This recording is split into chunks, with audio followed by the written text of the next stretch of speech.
Hello there. Thank you so much for joining me today. I am really excited to introduce you today to not only an amazing artist, but a really good friend of mine, Richard Nunez. Hello, Richard. Hey. Thank you for being here. You're welcome. I'm being here. Happy to have you here. I met Richard a while back, and it was because of his art. I was at a charity function, and I saw this really interesting person over in the corner painting with this really interesting art. Actually, it was Frank Sinatra that was on the wall that I had to have. And interestingly, you know how sometimes you just meet somebody and you feel like you've known them forever? We were kind of like that. So we met later for him to give it to me, and we were in the Cheesecake Factory. And we met, and he had the painting, and we talked, and it felt like about an hour had passed, and it was 5. Yes. That happens with us anytime we get together. Anyway, I'm so glad you're here. I want to help you kind of tell a little bit about your story and a little bit about your art and a little bit about artists in general.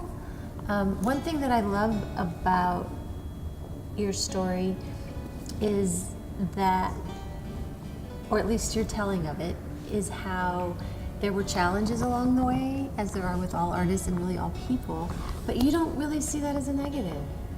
I don't see it as a negative, unless I didn't have any canvases. Yeah, I love that too. That's one of the challenges, though. I was like, when you said that, I was like, you know, one of the challenges was like I didn't have enough materials, enough canvases. I bet that's a challenge for a lot of artists. Yes, I think so. That they have things they want to create and they don't have. I know for filmmakers that's a huge one. For a lot of artists, they have things they want to make and they can't because they don't have the money to buy the stuff to make them. Yeah, that's why I started out with a lot of black and white paint. That's the Frank Sinatra's black and white, remember? Yep, sure is. So I started just doing black and white painting. Because it was paints. the cheapest? Because you couldn't afford all the other colors and everything.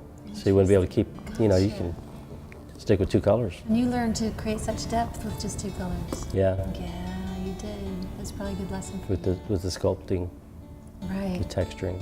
Yeah. And I think a lot of artists feel like they have to suffer in order to be successful, and it's kind of sad that they see the moments when maybe they're not making enough money as suffering instead of just as something that they have to move through.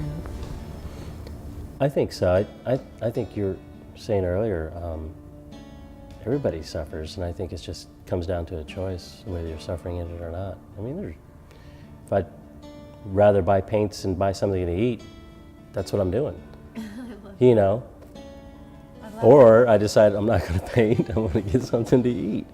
It's You know, just a choice. it didn't happen. It doesn't it's not like an everyday thing. It didn't happen for years. It's just like sometimes it just comes down to that. Sometimes, an artist will go like, I'd rather have a canvas, and then, hours go by and they go, wow, I'm hungry. They didn't even think about it. So, you figure out what's important to you and just creating. Sometimes you lose your hours too. You're just creating.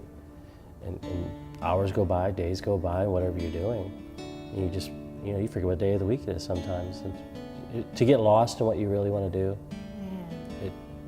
That's the ticket, isn't it? It is. When you don't even think of it as going to work, it's just what you do. Yeah. I love what you said about how as long as you have a blank canvas, you're happy. Yeah, blank canvas. That's your Zen space. It's the most beautiful thing you can see. Just thinking about what you're going to fill it up with. Yeah. Yeah, I know, because you see all the opportunities that I guess it's just wide open. Kind of like the blank page, right? Yes. Because he's a writer too. Yeah. That's right. All these artists do other things. Yeah. Yeah. So you look at it as like, the times you go through whatever droughts financially, but then you're looking at some painting around the room that like, I got to paint something over it. I know. A lot of artists will do that though. A lot of artists will do that. They may not tell you that, but they do that. You've done it. Yep. It makes me so sad. I don't ever want to know what you painted over. There's artists that'll go to Goodwill stores and buy, paintings from there or whatever, Other and paint over people's them. paintings. They'll buy. Oh, I never even They'll thought paint of over that. it. Yeah. Wow.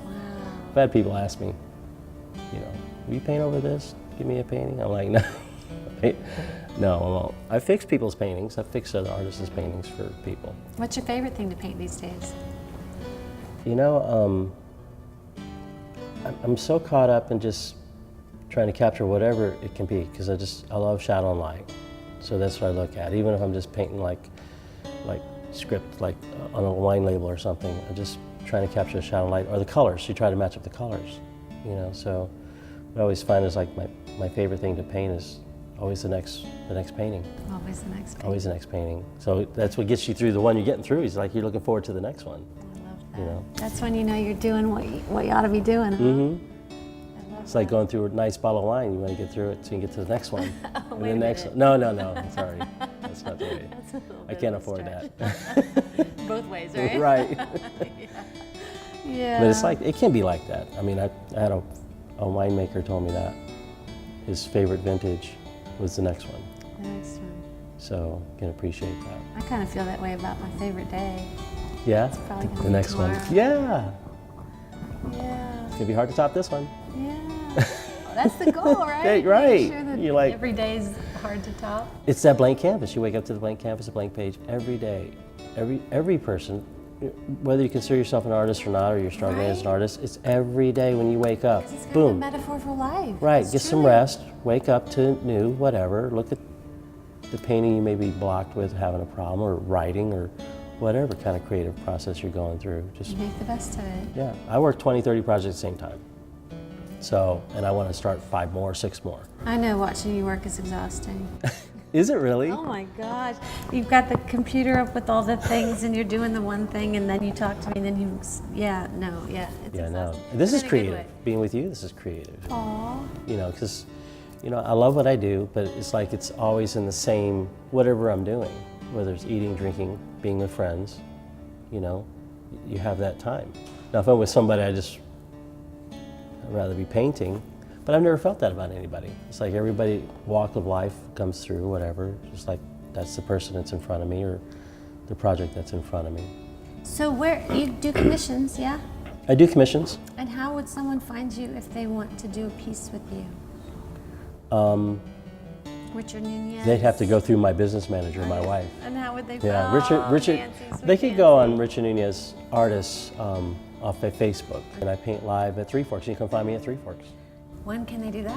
Wednesday nights. Wednesday nights. If I'm not out of town, Wednesday nights from 5 to 9. And if you go to watch Richard paint at Three Forks, you get a little special something on your wine. Right. If you say you're with the artist and you're there to watch the artist paint, in the piano bar, you get wine by the glass at half price. Right, right. Not that that would be the reason to go. He'd be the reason to go. And you gotta buy one for me too. No, I'm just joking. But not really. I have to paint. I can't paint drinking. Yeah, so they can commission your pieces. Do you have like an online gallery or anywhere they can see what you've done? Or I is think it they just can Prop see a lot of 54? things pop. You can Google search me. I have a Wikipedia page.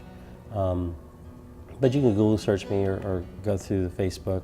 There's a lot of postings of paintings that are in progress, which is something, I don't think a lot of artists do that.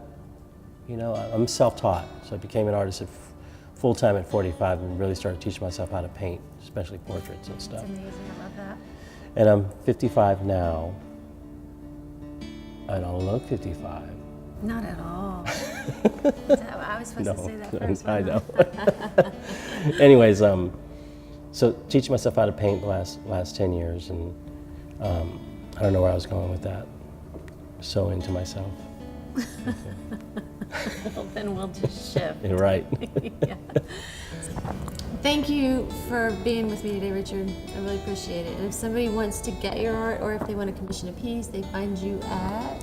Go on my Facebook and look for Richard Nunez Artist. Awesome. So if you want a little piece of Richard Nunez in your house, like me, who has more than that, Yes. you know where to find him. Thank you. Become a collector like Yeah, become Christine. a collector. Thank you so much for coming. Thank It's so you. good to see you. See you. Cheers. Cheers. Thank you for being here.